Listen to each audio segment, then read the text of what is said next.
Good morning, everybody. You've made it to week 3 of NTI. I'm so proud of you. We will be on Unit 5, week 4. So if you're following along in your packets, that is where you need to start. Today is Monday, April 20th, 2020. Lots of 20s. It's actually my dad's birthday, so say happy birthday, Mr. Bradley. Anyway, so excited to get started with you all. This week, our unit is about sounds all around. So let's get started. All right, day 1. So find in your packet day 1.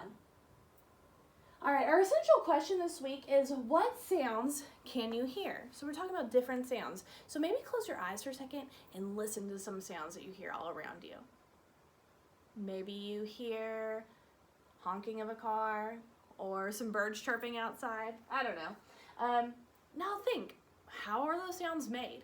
Those are the 2 questions we're going to be looking at this week. All right, we have a little video for us to watch, so I will pause it real quick so you all can watch the video.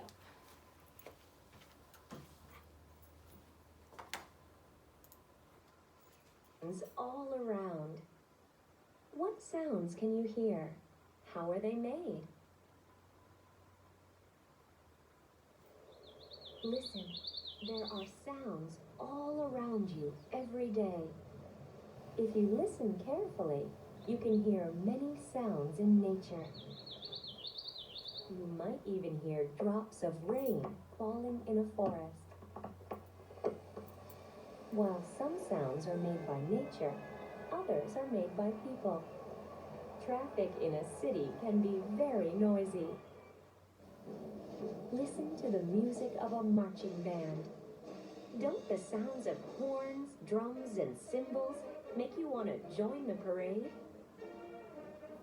Try out some instruments so you can make some sounds of your own.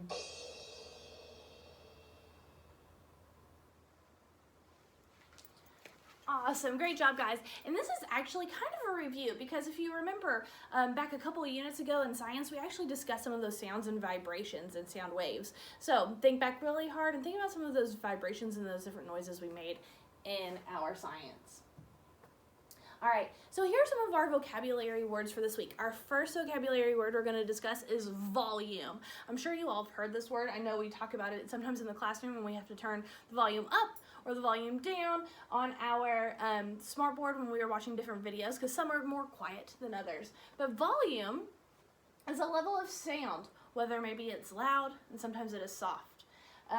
So to turn down the volume of the TV when I am on the phone. So if you're talking on the phone, sometimes you have to turn the volume down so that you can hear whoever's talking. Or if you're going through a drive-through window, sometimes you turn down the radio and the volume on the radio so that you can hear the people when you're ordering your food.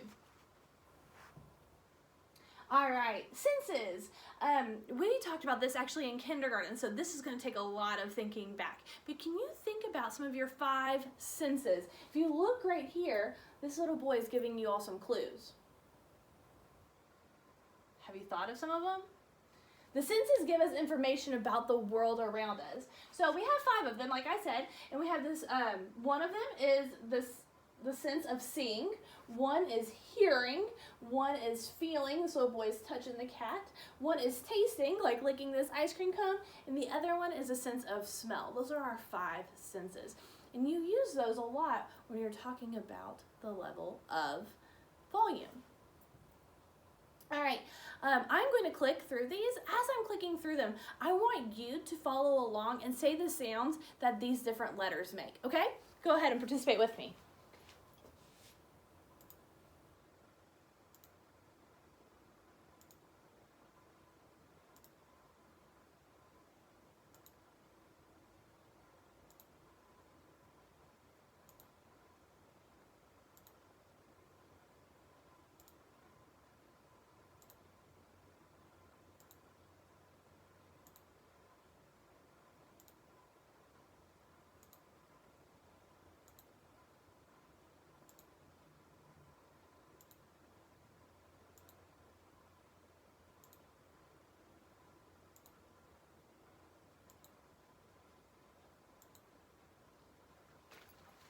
Did y'all remember all those sounds? There's a lot of them. So if you need to review, a good idea is to go onto YouTube and watch the phonics dance Hunks and Chunks. If you search that, you'll be able to find a video that kind of goes through a lot of those different sounds and those blends that we've been talking about. So if you were having trouble with that, no problem. Go back and review and watch that video, and it'll help you out a whole bunch. Alright, so this week we're practicing a few more sounds. Another YouTube video that you can watch after this one if you'd like, or if you want to pause this video and come back to it, that's fine too, is if you go onto YouTube and search the OU and OW sound, that is another one that another video that you can watch. They're similar sounds. So diphthongs are sounds that are sometimes similar to one another, like OU or OW, like an out and cow. They kind of had an ow sound. So I know my friends, we do the Hunks and Chunks song, the phonics dance Hunks and Chunks song in my class. So you all have heard the OW ow, OW ow. There's a cow going down. Those are some of the different sounds that the OW makes. So here's a picture of a cow, and both OW and OU make that ow sound, like you hear in cow or out sound, cow and how. Alright, here are some more of those sounds that sound similarly. I know it might be a little bit hard. I'm going to see if I can focus it on the screen for you all. There you go. That might be a little easier for you all to see. Read along with me. I'm going to point to some of the words and see if you can't look at them and follow along and read with me. How, down, out, found, house, bounce, crown, frown, wow, shout, mouse, count, shut, shout, pot, pout, find, found, fork, store, girl, burn, part, and germs. Now some of these bottom ones are just some review words that you'll have for our high frequency. But practice reading those by yourself. If you want to pause this screen and go through it and read it, that would be an awesome choice. Good job, guys. All right, that is our phonics for this week. So you might see some of this in your packet when you're going through it, when you see the O, U, and OW making that ow sound. So the letters OU and OW can make the sound you hear in the middle of the words found and down. Here's some more that have those O, U, and OW sounds. Here are some of them in a sentence. We found a brown puppy in town. It does not growl or make loud sounds. I hear that owl sound a lot in there. Good job. All right, now for our spelling words for this week. If you all want to practice writing them as I write them, maybe turn in your workbook, or you can get a scrap piece of paper, whiteboard if you have one. But these are going to be your spelling words for this week. So it'd be a great chance for you to go ahead and start practicing. Your first one will be cow, town, house, mouse, out, coming out of the box, mouth, born, roar. Nothing, that's why there's no picture with it, and early. So those are some of your words for your spelling test. If you want to take a screenshot of this or go ahead and write it in your packet, that would be a great opportunity to do it. Good job, guys. All right, and your high frequency words for this week. Please be sure to be reading them a lot and practicing them, because you're going to see them in several of the books that you have in your packet. So this is a great chance for y'all to practice some of those words. But your high frequency words are going to be color, early, instead, nothing, oh, thought, scrambled, and suddenly. Color. This bird is a bright color. Early. Early morning can be very quiet. Instead, I tried to whisper instead of shouting. Nothing. There is nothing in that can. Oh, your marching band has a great sound. Thought. He thought the jet was much too loud. Scrambled. Goats scrambled up the rocks. Suddenly. The sky suddenly lit up brightly. Good job. Now you all, see if you all can freeze it and pause the video real quick and read some of these all by yourself. Great work. All right, In your packet, you will also see some practicing.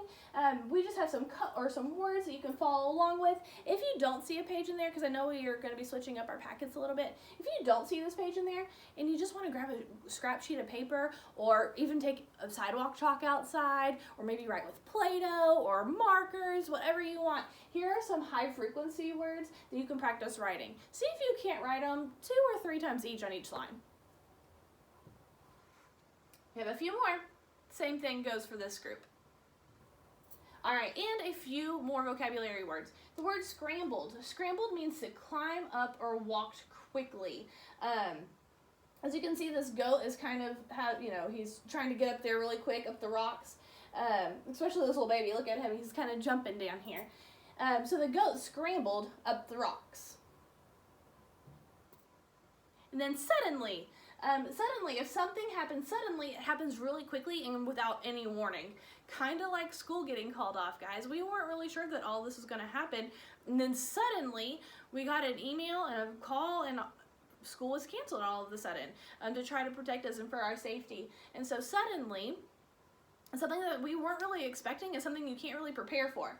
Kind of like this flash of lightning. The sky suddenly lit up brightly. Somebody might not be expecting it to thunderstorm, and all of a sudden a big flash of lightning comes and lights up the whole sky. All right, the last couple of weeks we've been reading these to you all, but you actually have this book in your packet. We made a little sheet of it, so I want you all to practice reading it with your parents. If your mom or dad need to read it to you first, and then you go back and practice rereading it, that's fine. But if you can read it independently, this would be an excellent time to practice that reading. So I'll kind of skip through this a little bit faster because I do want you all to become those independent readers now that we're getting closer to 2nd grade. All right, so the book that you will be reading is Now, What's That Sound? And while you're reading it, I want you to think about this. I want you to think, what sounds can you hear? Kind of going back to that essential question we talked about at the beginning of our little video. And how are those made? So you're going to read about 2 children who are hunting for different sounds. And probably these 2 kids right here. And you're going to be observing, using those senses, what sounds they hear. And maybe talk about with a parent or a sibling the volume of those sounds might be. Maybe if the little boys are walking and they hear a bee buzzing, do you think that would be a soft sound or a loud sound? If they're walking and they hear a horn honk, is that going to be a loud sound or a soft sound? So go ahead and read that with a parent. I'm going to kind of skip through it real quick. If you want to pause the video to get that done, that'd be an excellent time to do it. If not, you can go back and read it afterwards.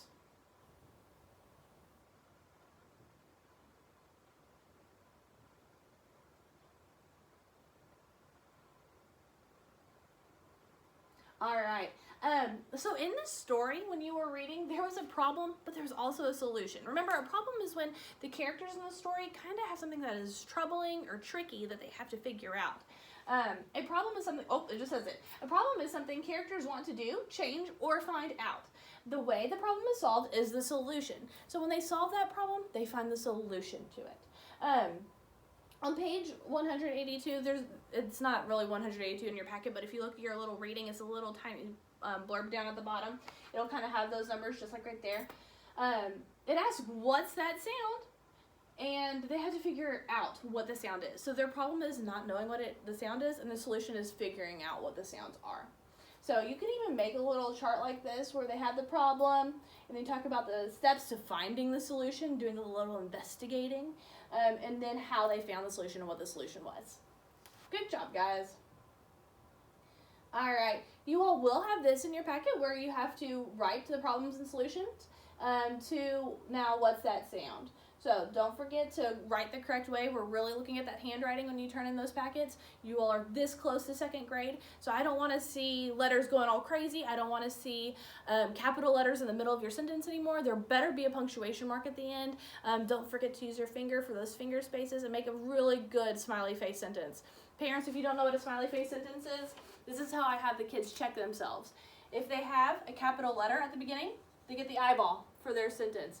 If they have a punctuation mark at the end, they get another eyeball for their sentence. And if they use finger spaces, they get a big old smiley face. But then the most important part of making a sentence is rereading it and making sure it makes sense.